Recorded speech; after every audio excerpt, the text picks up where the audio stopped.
I got many DMs recently from my community. What app should I build to get noticed by companies? The answer is build the ones that you are interested in and be able to finish. I can't give you the end all be all answer, but what I can give you is a list of apps you should be able to create for your own learning, so that you can go into a company and say, hey, I can do this feature or that feature and not feel like you're behind. So in this video, I will give you 21 applications you should be able to build to be 100% job ready. So, my name is Phil and I became a senior developer after the age of 30 without a CS degree, and if this video is of value to you, please share with others and like it so others can benefit from it as well. You know, maybe if you're asking me this question or yourself this question, you know HTML, CSS, JavaScript, maybe a little bit of React, but I'd say just stick with HTML, CSS, JavaScript until you get all those fundamentals correct, and at this point you just want to get your hands dirty and get your hands coding, and I'll give you 5 examples of projects that you can do without like the internet or like, you know, you can just have a text editor or Vim, and you can do them anywhere. You just need your laptop or computer. But anyways, the first one I have listed here is a calculator app. I'm gonna make this smaller, and calculator app, it should be pretty easy. It's the reason why I suggest a calculator is because it gets you used to using like operators and inputs. And the UI is pretty simple. It's just like the same square over and over again. It's not huge or anything. Here's an example on CodePen I found. Here, just like a 1 plus 1. And before I shot this video, I tried to do something. I think you can make this a lot easier, my opinion. This is an okay way, but I use eval. So eval is like it can take like a string and evaluate it to become like for whatever it needs to do. So like I'll show you an example here. Like you say like const string string equals like a string of like 1 plus 3, like this, and then eval, and then you can put the string, and it says 4. So maybe you can see how powerful that could be. So like maybe like eval on, maybe I'll make it a little bit bigger. Eval 4 times 4, and then it'll give you 16. So it's pretty powerful, my opinion. It's really easy way, so if you don't want to like go through all the code, and which is, I think, is okay to do the code like that, but eval, you can finish a calculator in like, I don't know, like 30 minutes maybe. It won't be too hard. Maybe we can speed code that later. It would be and I can film it. It would be kind of fun. Anyways, so a calculator would be like the first one. Another one, maybe with HTML, CSS, JavaScript, you could do is a to-do app, and from there you could kind of use local storage and caching, and you can figure out how to kind of do that. Like, I'm sure there are a lot of examples. I'll just try to find one. To-do app, CodePen. And I always try to find them on CodePen because they're like, you can see the source code and see it running in the browser. HTML, CSS, JS. And here, we have found one right here. Here's a to-do list. Add a to-do, hello, enter. Let's see if they use local storage. Maybe they don't. No, they do not, but it's still, you can kind of learn how to do it. Maybe we can find one with local storage. Here, let me just press back here. To do local storage. JS local storage to do list CodePen. Amazing. So here you can right when it comes in, you say local storage get item on to do list. It'll save it in this key to do list, and you can do whatever you want with it, and then you can set item. Here, I'll make it a little bigger. There you go. And you can kind of set item to do list whenever to do gets you know, and there's a not this one, sorry, but a little one that I want to talk about is GTD. It's get things done. It's a book, but a lot of programmers kind of have this thing. It's not about like got things done, not about past tense. It's about the present moment of get things done. So that, you know, whenever you do a to-do list, you kind of like, these are the things that have to get done. Anyways, so a to-do app is a pretty good one with like local storage. You can just type it in Google. Tictactoe, I think, is pretty good because then you can kind of work with like events, and you help with like logical thinking, and you know, there are only so many outcomes that can come that are like winning, right? Like if you have like an array of arrays, right? You have 0, 1, 2, 0, 1, 2, 0, 1, 2. Basically, you can kind of draw where it's 3 in a row, and then come up with all the coordinates of like where it's a 3 in a row, and then once it matches one of those, it could be you find the winner. But that's pretty good. I found one here on CodePen. Like here it makes like some choices, and then it's a tie, and then here if there's 3 in a row, so like if it's an array 0 1 2 3 4 I would probably think about it 0 1 2 0 1 2 0 1 2, and then think if it's like 0 0 1 0 2 0. That's correct, right? It would be like a winning combination. So like 0, and this would be 0 1 or 0 2 as coordinates, kind of like row column, and then I'll kind of think about it like that. Anyways, so and then another kind of thing you could do with HTML, CSS, JavaScript is very simple like form validation with like email, password, confirm password, and some agree check marks. As you can probably find one on here. I'll just do a simple Google search. HTML, CSS, JS, form validation, CodePen, and pens tag with form validation, JS form validation. Here we are. So then here I can try to do something here, and then maybe when I press enter, it'll tell me some validation's wrong. Let's look. This is where you can kind of get your hands dirty with like regular expressions, or just however kind of form validation you want to use. So they did use check email validation here. So obviously I got the validation wrong. This regular expression checks for some kind of characters, an @ symbol, something with over 2 after the dot, right? And I think if you ever are wondering like about regular expressions, about validations, I know there are a lot of wrappers for these like recently, but regular expressions are always kind of like good to learn, and there's a lot of tutorials over it. I think this learn regular expression learn regex1 I think has a good kind of like lesson on it. Just it's very easy. Like you just try to match these like patterns ABC. Okay, that's continue. Alright, define. This I see like I can match 1 2 3 at all these. Okay, cool. And just like you can kind of just go through this lesson and kind of teach you a little bit about regular expressions, so you can kind of like, even though if you don't need it, it's good to like kind of like hang in the conversations whenever you're at work or something. And another one I think you can always make is like a carousel. You know, like a lot of websites are going to need these kind of carousels, and it's a good utility to carry around with you. Put it in your treasure box, and you can carry around this carousel with you. If can you put this carousel here? Oh yes, I can just copy paste it, and it'll be kind of well, you wouldn't say that, but it's something you can have in your back pocket, you know, and whatever you need. And it's kind of good logic. You can kind of think about it like a really wide, like have the picture like this, and then have a picture like 2 3, and then you can make a slider, or you can like display none, and then only display the one that is like is selected at that like index or whatever. There are like 2 methods to it, but maybe you should do both. And those are kind of like 5 projects, okay, so that you should be able to do in like the HTML, CSS, JavaScript land. So calculator, to-do app, Tictactoe, a simple form validation kind of thing, and a carousel. And then so that's 5 projects there. And then that'll be interesting for you to do, and as long as you can kind of finish those, it'll be fine. And then so what are some apps you personally learned a lot from at this level? I would love to hear your thoughts. Please comment below. So anyways, and then next, like it's like maybe medium level projects. There's like a lot, right? With like React and JavaScript or TypeScript. So here, this is kind of cheating, but the 5 HTML, CSS, JavaScript projects, I just redo those in React, translate them into React. That's you could find a lot of examples. It's not like you're doing it like yourself the first time, and like you know, here you probably get used to working with APIs and HTTP requests.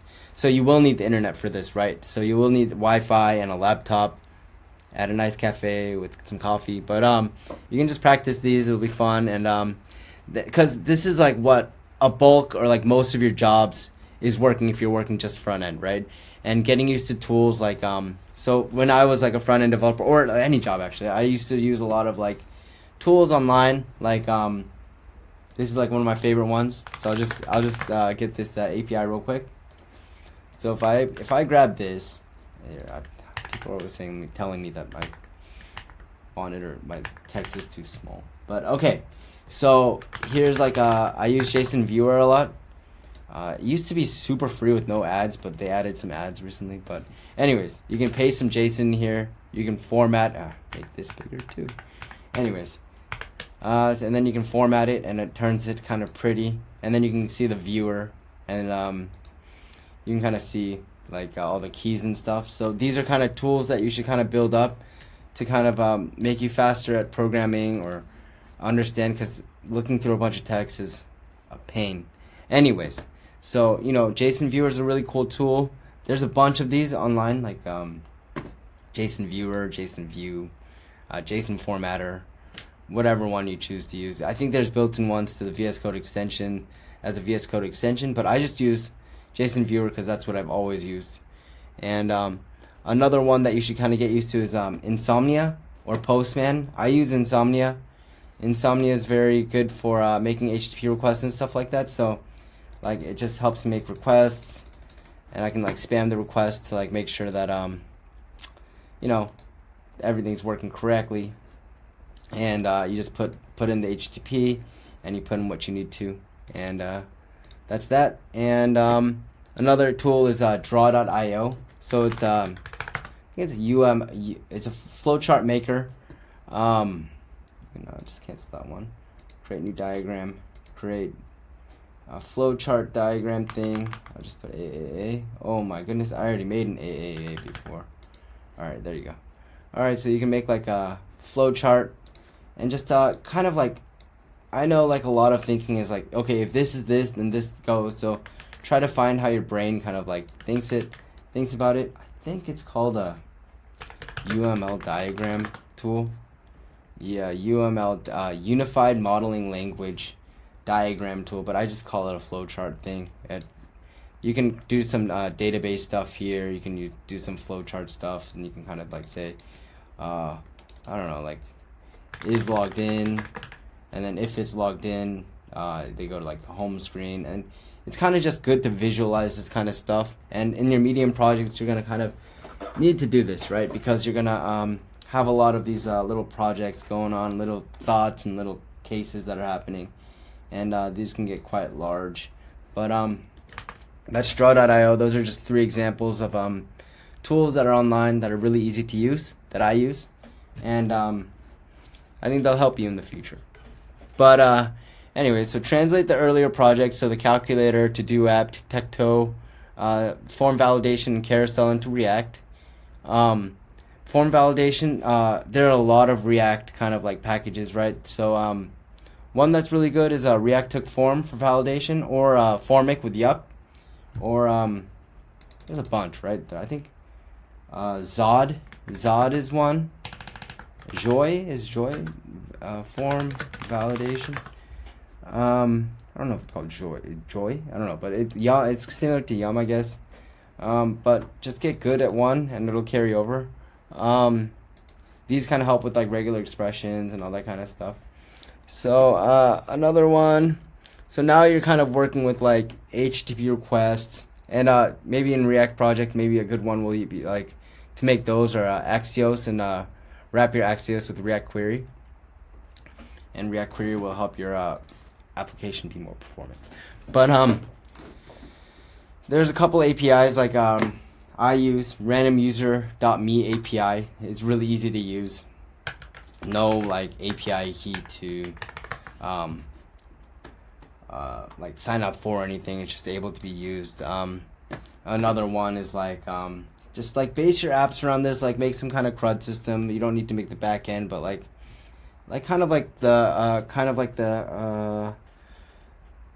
the things you made in the to-do app will transfer over into like handling these arrays of like objects, right? Which, whether it be random users or Swappy. Swappy is a good API as well.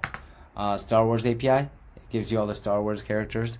And then another one that I like to use is quotes generator API. So I have one here. It's from API Ninjas. I'm wondering if you need the API key, but I'm hoping not. So you just send a request here. Maybe you might need some API key or something, but there are a bunch of quote APIs. You can just send a request here. Let's see if I can do it from my browser. Oh, I'm missing an API key, so I can do it from here, but you can just sign up for an API key. It's pretty easy somewhere. Hopefully it's free, or we can find a new one. It does not matter. And then you could basically put like happiness or category. There's a bunch of different categories for these, and you have a limit of 100, right? Okay, so that's pretty interesting. There's only one way to happiness, and that is to cease worrying about things which are beyond the power of our will. It's pretty powerful, huh? So stop worrying about the things you can't control and control the things you can.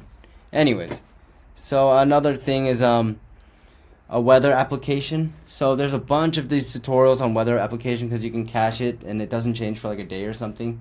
And a weather app with a PWA. So weather app PWA. So PWA is a progressive web app. So it's able to use like little bit of like platform features with the browser. So you can cache things, and then this kind of website that you're gonna build as a PWA can be run without the internet. And for some reason, things without the internet is kind of like a theme of this. No, never mind. But there's a lot of like documentation. People like make these all the time. They like use service workers and all this kind of stuff, and just learn about it a little bit. It'll be fun. And one GitHub I can see is this one. I'll see here. Here's what it looks like. You can learn how to use it. You can just press period on the GitHub repository. I didn't write this or anything, but you can see that I just want to show you like how the PWA works. You have some kind of service workers, and it helps with the app and stuff like that. So you can kind of set that up, and it'll be fun for you, and it'll be a good learning experience. So work with HTTP requests, and then obviously when you're making the weather API, you're gonna have to work with the service worker, an HTTP request or an API to kind of get the weathers. And like I have another bonus point for you. Like if you make a weather app, and I don't think there's an app for it, but maybe you can recommend the clothes you should wear for the weather it's going to be. That would be kind of interesting as an app. So, and then like another one would be like making a blog application for yourself. But that's not just like the UI or like having to code out like new blocks every time. Maybe you can make a CMS in the background that no one else sees but you, and you just put in title and then like article, and then you can like upload it, and then it goes to the public viewed website, and then you have like your CMS, your content management system, in like a password protected area of your website. That would be kind of interesting, I think. And like there are plenty of services that do this, right? Like WordPress, or like I don't know, Wix does it. But anyways, WordPress is a good one to use, but it would be kind of cool to build out yourself a very simple one. And then another one I would say is a React Native Firestore Firebase chat app. And like people say you can make them in 10 minutes or whatever, but I would like try to really understand it, and spend like a couple hours trying to really understand. There's a bunch of tutorials for this. So React Native Firebase chat app template summarize the use of Google Firebase initial setup, authentication, Firestore, and chat app. The reason why Firestore is really easy to use with chat app is Firestore kind of has these like listeners called like use snapshot, or use, when I was using React Redux Firebase, it was use Firestore Connect, but it basically creates a socket or like a listener to your database. So whenever there's an insert there, it notifies everyone that's like subscribed to that place, to that database, to kind of say, hey, something went in here. So that's kind of very powerful, because you can say, okay, here's all the messages, but a new message went in, so I'm setting another event to add another image, or add another what is this? Add another message to the chat, and that's like live requests. So maybe I think I have an example. Let me find one.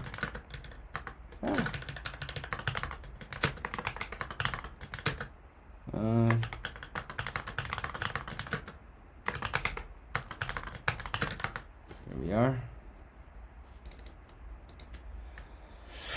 That's another example that I want to show you guys later, but here we are. And you guys always say that the text is always so small, so I'm making it a little bit bigger. Here we are. Whoops. One second. All right. Chat room screen. So here's like a chat room screen. A good package that I always use is React Native Gifted Chat. It's like a full chat UI already built out for you. It's pretty good. And then I had things like chat room subscriber, check if chat room exists, and the subscriber just meaning listen to the Firestore, right? So let unsubscribe. Why do I have an empty use effect? Oh, it's here. All right. Here we are. So I set the chat room subscriber here, and then it sets messages whenever there's a new chat message. Let's look at what chat room subscriber is. Chat room subscriber is a message ref dot order by, and then I limit it, and then on the snapshot of the chat room ID of the messages collection, inside there's a sub collection with chat room UI chat room ID, and then every time that happens I map over my documents or whatever. It's pretty interesting. So this is the send message, and all this kind of documentation is all over Google. And this is just an example. Anyways, there we are. I think that's done. That's now this one's way too small of text. I'm gonna make that one bigger. But okay, so now we have things working with HTTP requests and some kind of sockets with Firestore and PWA. So that's like, and the quotes generated and the random users. So that's 1, 2, 3, 4, 5 more projects. So that's now we're at 15 projects, right? We have the original HTML, CSS, JavaScript ones. Then we translate them into React.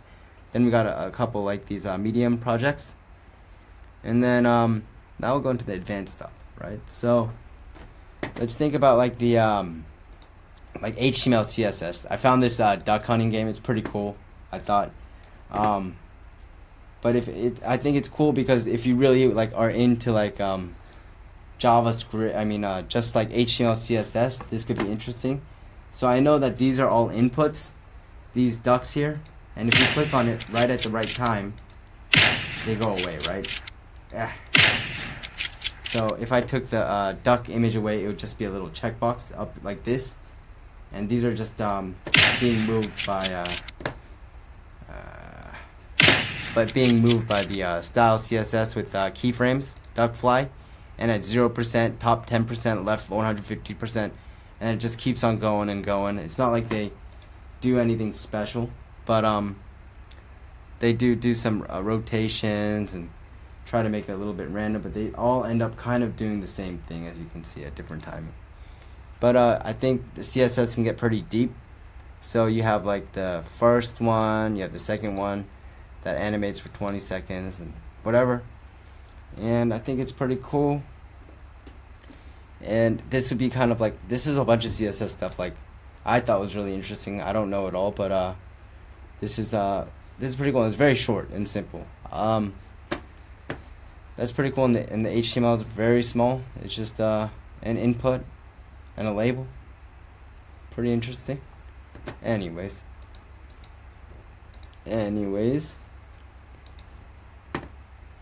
we also do have wait, I'm trying to bring up the document. 1 second. So now we have our maybe like an advanced CSS project with a bunch of like cool CSS stuff that a lot of people like. I'll never like. I don't think I'll use it too much in my career, but maybe some people will, and that's like the road they want to go down. And then like with React, you can make like a small social networking website with like a small backend a small database and have features like login, sign up, so like onboarding, profile management, like a feed and some CRUD server, so like a create, read, update, and delete. And I did find some kind of article here that's build a social media feed app with Redux and React part 1. So if it's part 1, there's like many parts, right? Part 1, part 2, part 3, maybe. And if you just follow this, maybe you'll have like a complete project in the end. And they always share the GitHub repository in the end somewhere. So, and it's a video, so it seems interesting. Anyways, so just build out those features, and then you'll have that in your tool belt, and it'll be kind of cool. So that's 17 projects. Another project that I think you can do is you can try to make a backend server, right, without a front end. So you can do like backend first development, which is like the way it's supposed to be, right? And so you can kind of like imagine in your brain how the front end will interact with your requests that you make, and it'll be interesting. Like maybe like build a reservation app for just the server first, and you can build out like putting users in your database, maybe hashing their password if you're gonna save their password, and then JWT protection for your endpoints, and you know, just your server, like and then create it. So an example I have here is here. It's a server here called burner server. I have like some kind of resume service. So it's something I was building a long time ago, but people can update a resume. People can set a resume, so they can post a resume, and you can handle the work history, so the user ID and the company name, when you started the work, finished, description, and created it, updated it. And then you can set the resume, and then basically like an HR service or whatever, they could look up their references, and then save reference and get references. And I try to get single reference to be used when getting resume of user, and then you could just send the ID of the resume that it's talking about. And then something like reservation service here, so if an employer looks at the resume, checks all the references, then they can like set a reservation. So set reservation, so it would be the company ID, the date, the time slot, the slot length, and who it is, right? So then you get those things, and you can kind of set the resume, or set the reservation, and you can get the reservations, and you can filter them from the now, like less than now, yeah, and all that kind of stuff, and delete the reservation. And it seems interesting. And then make like a email service for like Node Mailer or something, and Node Mailer, and set up your cron job. So this isn't done, but it was just to set up the cron job for when I needed it later, and then like some SMS send text kind of stuff, kind of interesting. And yeah, so you can kind of like create a backend service and expect the front end to talk to it like this. So then like you can get kind of like both worlds. I like to think about it like how the front end likes to receive the data and how the back end likes to give the data and stuff like that. And so that's number 18. So like another really interesting project is like maybe a video chatting project using Twilio, Agora, or Jitsi, and or WebRTC. And here's like a GitHub repository, and this one will just like use the navigator media, get user media. I did a project like this in like one of my first videos, like the, what was it, audio to text generator. I used the media devices get user media with just the audio, so I used the mic, and then it recorded the voice, and then it gave you the text back. But you can actually get the video as well and use the camera, and then with that camera you can kind of get the blob or whatever and set it to a canvas, and it's pretty fun. So you can get that going, and then if you get deeper into there, you get to learn about like ICE and stun and turn server and all this kind of stuff, and the handshake, STP handshake, I think it is, and it gets interesting. It gets very deep into whatever you're gonna like try to do, and I think you know, if you're deep into something, then you can be used in something, kind of like not used, but like you can be utilized somewhere, right? And if you're good at the RTC stuff, I'm sure there are a lot of companies like you'd be interested in, like maybe you could work at Zoom, Google Meets, or whatever it is, right? That'd be kind of fun. Or Twilio. Oh, another one. Do I have an example of like a video chat app? Hold on 1 second. Let me find one in my repository. I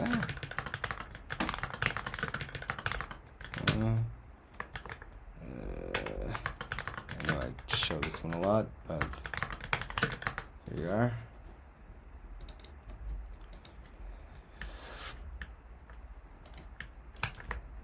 Video chat screen. So I was using at this time, it was hold on, they're gonna yell at me for not having it big enough. So it's using the React Native Twilio Video WebRTC from this guy named Black Kai, and I think it's a French developer. But and then I was also using React Native Keep Awake, so the React Native app doesn't go to sleep after you don't touch it for a while. And basically you get some video tracks, so those are like the video tracks of other users, and then the room name, and it's just a bunch of code to kind of understand like all, like, so there's like the server, and then like there's these tracks going in there, and audio tracks and video tracks, and you have to kind of like manage those somehow with like a relay server, right? So and then it uses here Twilio ref, and then inside of somewhere in here, it's some of my first code, but here we go. We have the keep awake here, and then we have this kind of Twilio video here, and that's going to kind of put the video chat in there, but with the participant view. So those are the little windows of people's faces that is not your view, and then you need to identify who it is with the video track, the key with the SID, and just a bunch of things, right? It's a lot of things to handle at one time, but it's good to understand, and how these kind of how this data is kind of managed. So you can kind of look at that sometime. That was with Twilio, and then you can maybe number 20, maybe you could build some kind of chat app with Socket.io and using different protocols.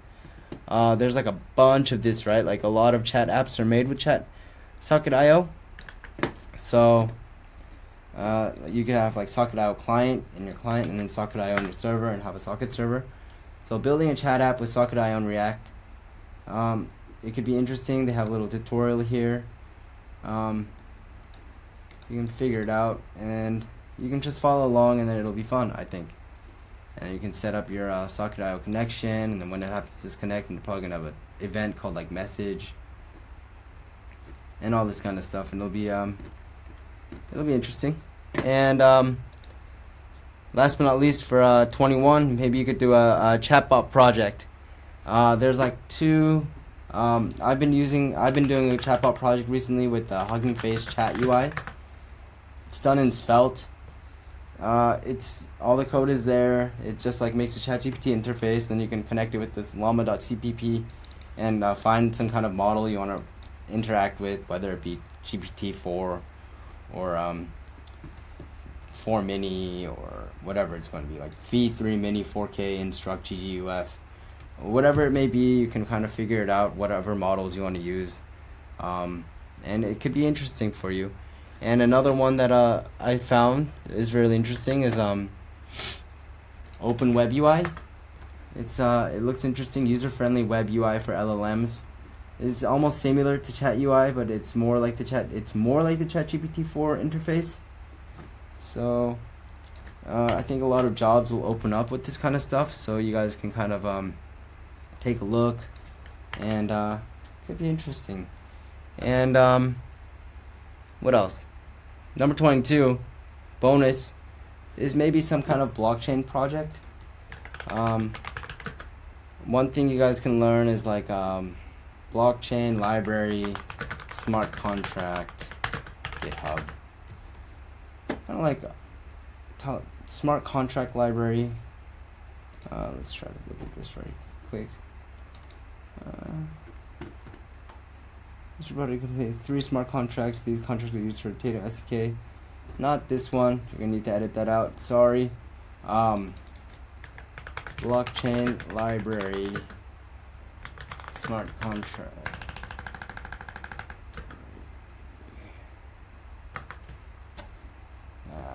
I don't know. I don't know. Forget I did this one, but maybe the blockchain smart contract repo project.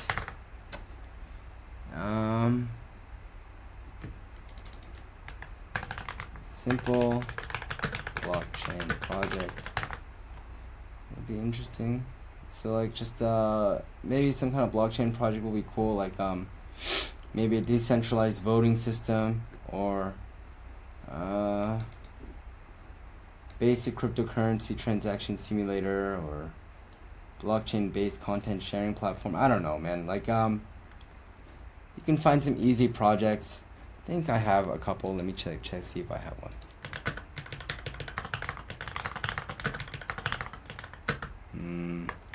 Blockchain. Let's see here. CD smart con. This is what one I was looking for. CD library manage app. So you can kind of see here it's built with like Node.js and Solidity. You can learn how to make smart contracts very easy. Here's the client that uses Next.js a long time ago, and the artifacts are going to be your contracts with the Solidity, with the ABIs and the application binary interface, and your contracts that so this is kind of like how Solidity code looks.